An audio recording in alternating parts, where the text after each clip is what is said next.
తీగలాగితే డొంక మొత్తం కదిలింది. ఎందుకంటే శివబాలకృష్ణ అక్రమాస్తులను కదిలిస్తే తాజాగా మాజీ ప్రభుత్వ ప్రధాన కార్యదర్శి ఎవరైతే సోమేష్ కుమార్ ఉన్నారో ఆయన ఆస్తుల చిట్టా ఇప్పుడు తెరపైకి వచ్చింది.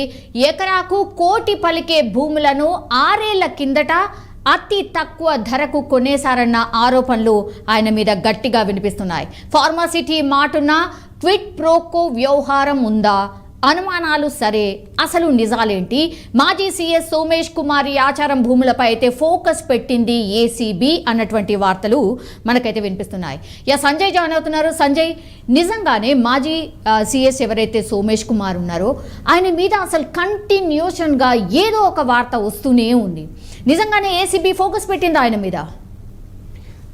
మొత్తం మీద సోమేష్ కుమార్ గత 10 సంవత్సరాల నుంచి తెలంగాణ ఏరిపడినప్పటి నుంచి సోమేష్ కుమారు తెలంగాణ క్యాబినెట్లో కావచ్చు, తెలంగాణ సెక్రటరీలో కావచ్చు, మంత్రివర్గంలో కావచ్చు కీలక పాత్ర పోషించే వ్యక్తిగా సోమేష్ కుమారు ఒక పేరు తెచ్చుకున్నాడు. ఎందుకంటే సోమేష్ కుమారు అనుకున్నదే తడువుగా అప్పుడు ఉన్నటువంటి ముఖ్యమంత్రి కేసీఆర్ చెప్పడము, దాన్ని వెంటనే ఇంప్లిమెంట్ చేయడం, అందులో భాగంగానే సోమేష్ కుమార్ ఎక్కడ ఉంటే అక్కడ కీ పోస్ట్లో ఉండడము, తర్వాత సీఎస్గా కావడము, ఇవన్నీ చకచక జరిగిపోయినాయని చెప్పుకోవచ్చు.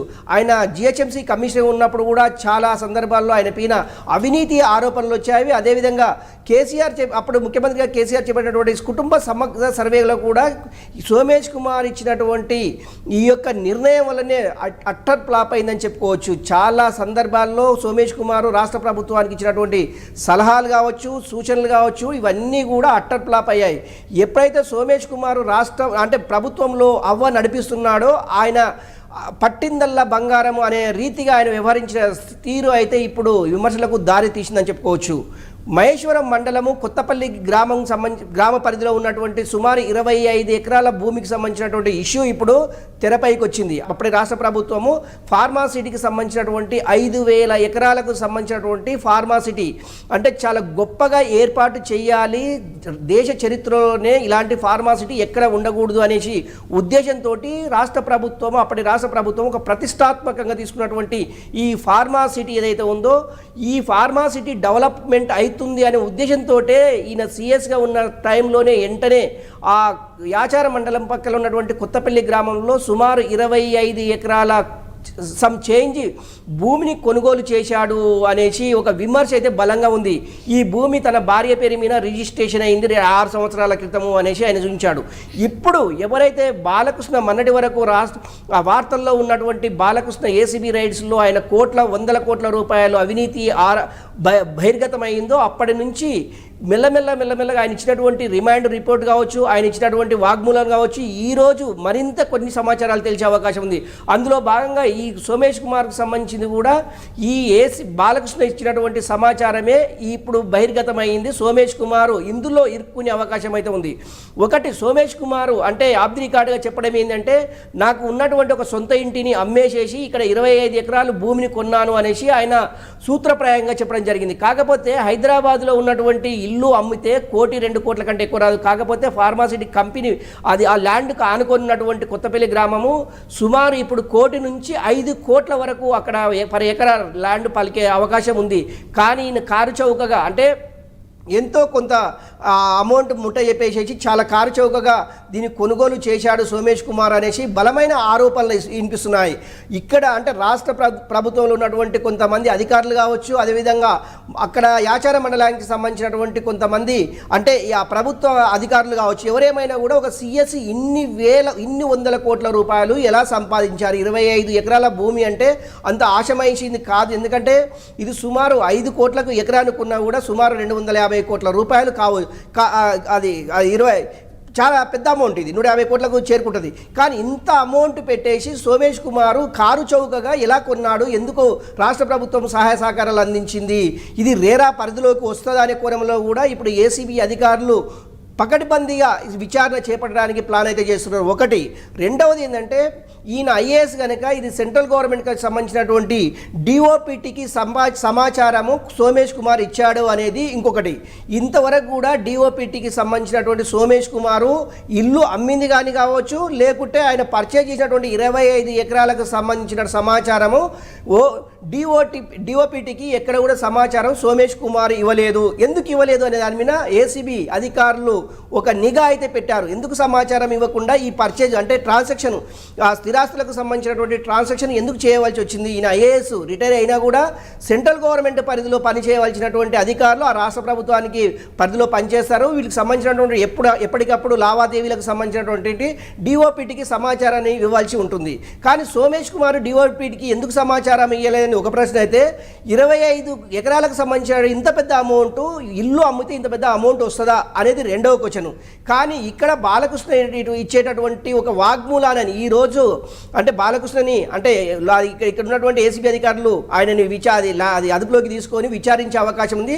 ఈ సోమేష్ కుమార్కి ఈ 25 ఎకరాలే ఉందా, ఇంకా ఈ రాష్ట్రంలో అంటే హైదరాబాద్కు సంబంధించినటువంటి ఇంకెక్కడైనా భూములు కొనుగోలు చేశారనే కోణంలో ఏసీబీ అధికారులు విచారించే అవకాశం అయితే ఉంది. ఈయనకు ఈ రోజు రేపు ఒక నోటీసులు పంపించేసి విచారించేసేటటువంటి అవకాశం అయితే లేకపోలేదని చెప్పుకోవచ్చు.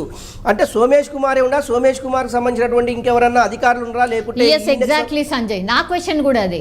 అంటే బాలకృష్ణ చెప్పేటటువంటి విషయాలు ఏంటి? ఇప్పుడు సోమేష్ కుమార్ పేరు వినిపిస్తోంది, ఇట్లా ఈ లిస్ట్ లో ఇంకెంతమంది ఉండబోతున్నారు? ఏసీబీ అక్కడక్కడ లీక్స్ అయితే మనకు అందుతున్నాయి. డెఫినెట్లీ ఈయన పైన కూడా ఏసీబీ రైట్స్ ఉండబోతున్నాయి, ఆయన పైన కూడా కన్ను ఉన్నటువంటి విషయం. సో ఈయనే కాదు, ఇంకా చాలా మంది పేర్లు ఉన్నాయి, వాళ్ళందరి మీద కూడా నిఘా ఉంది. సో వాళ్ళకు కూడా వాళ్ళ మీద కూడా ఏసీబీ రైట్స్ చేయబోతుంది అనేది ఒక వార్త. అండ్ 4 రైతుల దగ్గర నుంచి కేవలం 2 లక్షల రూపాయల చొప్పున మాత్రమే భూమిని దక్కించుకున్నారు అన్నటువంటిది ఇంకో వార్త సంజయ్. నిజంగానే అంత తక్కువ ధరకి ఈయన కొనుగోలు చేసి మరి ఇప్పుడు ల్యాండ్ అసలు కోట్లలో పలుకుతోంది. మరి పాపం ఆ రైతులు లాస్ అయినట్టే కదా, ఏంటి పరిస్థితి వాళ్ళది? సభ ఒకటి ఇక్కడ మనం డిస్కషన్ చేసుకోవాల్సిన సందర్భం వచ్చేసింది. ఒకటి ఏంటంటే సోమేష్ కుమారు సిఎస్గా ఉండే టైంలో కావచ్చు, సోమేష్ కుమారు తర్వాత ఏపీకి అలాట్ అయ్యి ఏపీ నుంచి మళ్ళీ అక్కడ జాయిన్ కాకుండా వచ్చేసి మళ్ళీ ఇక్కడ సలహాదారుగా అయిన వెంటనే ఈ క్రమంలో సుమారు ఈ 10 సంవత్సరాల కాలంలో సోమేష్ కుమార్కు ఎవరు అధికారులు సహకరించారు, ఎవరిని ఈయన సంప్రదించాడు అనేసి ఒక కోణం అయితే, రెండవది పొలిటికల్ ఇన్వాల్వ్మెంట్ లేకుండా సోమేష్ కుమారు ఇంత పెద్ద లావాదేవీలకు పాల్పడరు అనేది రెండో క్వశ్చన్. మూడవది ఏంటంటే అక్కడ 100 కోట్ల రూపాయలు పలికేటటువంటి కొత్తపల్లి గ్రామంలో సుమారు కోట్ల పైన ఉంటుంది, 2 నుంచి 5 కోటి నుంచి 5 కోట్ల వరకు పర్ ఎకరా ఉంటుంది.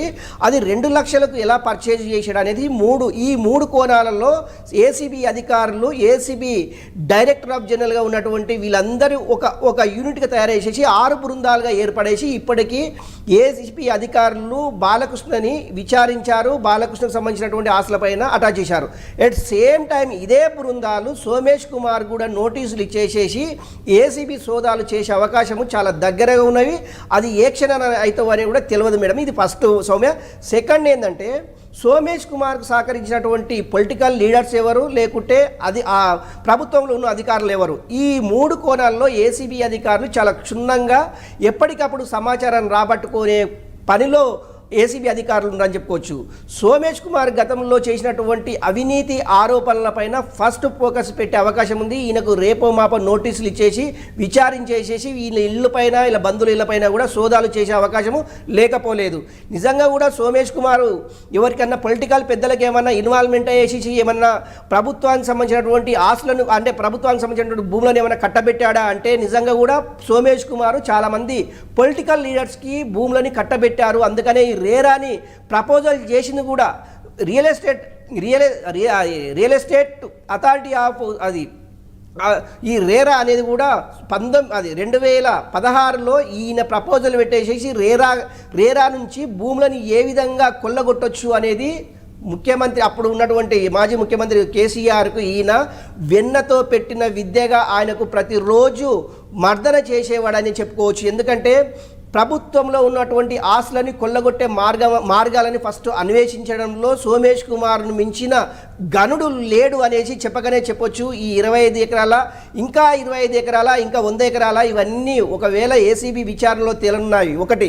రెండవది ఏంటంటే ఈరోజు అదుపులోకి అంటే బాలకృష్ణ ఎవరైతే ఉన్నారో శివబాలకృష్ణని అదుపులోకి తీసుకొని విచారిస్తే ఈ విచారణలో ఎవరెవరి పేర్లు బయటకు వస్తాయి, బాలకృష్ణ ఇచ్చేటటువంటి వాగ్మూలాలని ఏసీబీ అధికారులు చాలా గోప్యత పాటించేసేసి వాళ్లకు నోటీసులు పంపించేసి ఆల్ ఆఫ్ సడన్గా వాళ్ళపైన ఏసీబీ రైడ్స్ చేసే అవకాశం ఉంది. ఓన్లీ ఫర్ శివబాలకృష్ణ ఇచ్చేటటువంటి వాగ్మూలం ఆధారంగానే కొంతమంది రాజకీయ నాయకులకు సంబంధించినటువంటి పెద్దల అది భవిష్యవాణి ఆధారపడి ఉంటుంది అని చెప్పుకోవచ్చు.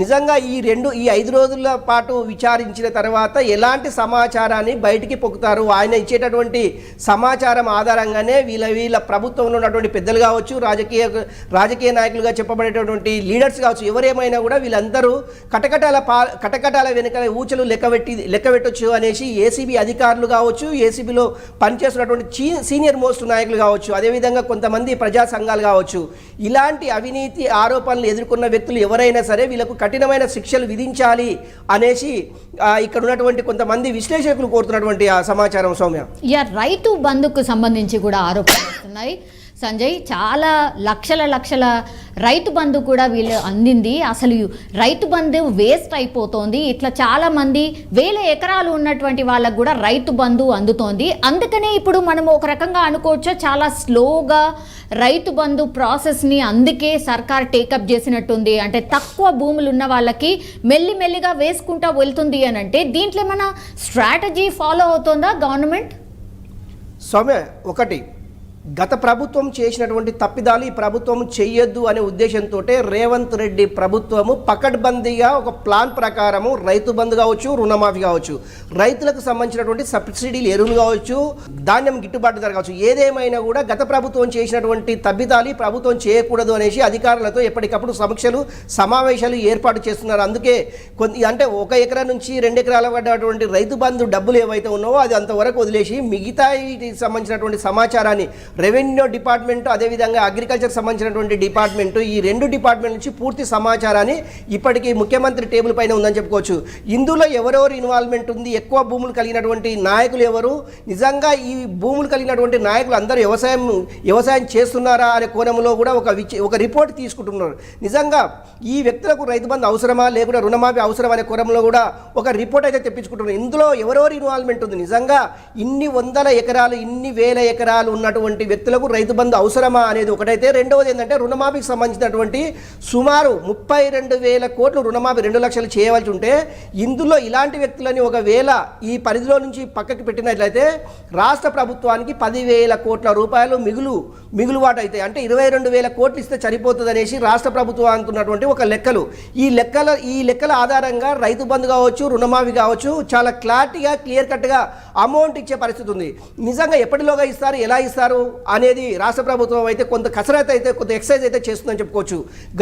గత ప్రభుత్వం చేసినటువంటి తప్పిదాలు చేయకుండా ఉండాలి అంటే ఇలాంటి అక్రమార్కులు, ఇలాంటి అవినీతి పరులకు ఈ యొక్క రాష్ట్ర ప్రభుత్వం ఇచ్చేటటువంటి సబ్సిడీ కావచ్చు, రాష్ట్ర ప్రభుత్వం ఇస్తున్నటువంటి అంటే ఆర్థిక సహాయం కావచ్చు, ఏదేమైనా కూడా ఇలాంటి అక్రమార్లకు రాష్ట్ర ప్రభుత్వం డబ్బులు చెల్లకూడదు, వాళ్ళకి ఇవ్వకూడదు అనేసి రాష్ట్ర ప్రభుత్వం ఒక కొత్త నిశ్చయంతో ఉందని చెప్పుకోవచ్చు. సౌమ్య, ఏదేమైనా కూడా అంటే ప్రభుత్వంలో పనిచేసి అక్రమంగా సంపాదించినటువంటి భూములు కావచ్చు, చిరచరస్తులు కావచ్చు, వాటిని ఎలాంటి పరిస్థితుల్లో రాష్ట్ర ప్రభుత్వం వాళ్ళకు సబ్సిడీ వాళ్ళకు ఇవ్వకుండా ఉండడానికి ఇలాంటి ఒక కసరత్తు చేయడానికి చేస్తున్నారని చెప్పుకోవచ్చు. రైతు బంధు లేట్ అవ్వడానికి రీజన్ ఓన్లీ ఇది ఒకటే, ఇలాంటి వ్యక్తులని వేయాలి, ఇలాంటి వ్యక్తులకు రాష్ట్ర ప్రభుత్వం అందించేటటువంటి సబ్సిడీని వీళ్ళకు అందకుండా ఉండడానికే ఈ యొక్క కసరత్తు చేస్తున్నారని చెప్పుకోవచ్చు. Soumya, yes, all right Sanjay, thank you so much. మొత్తం మీద అది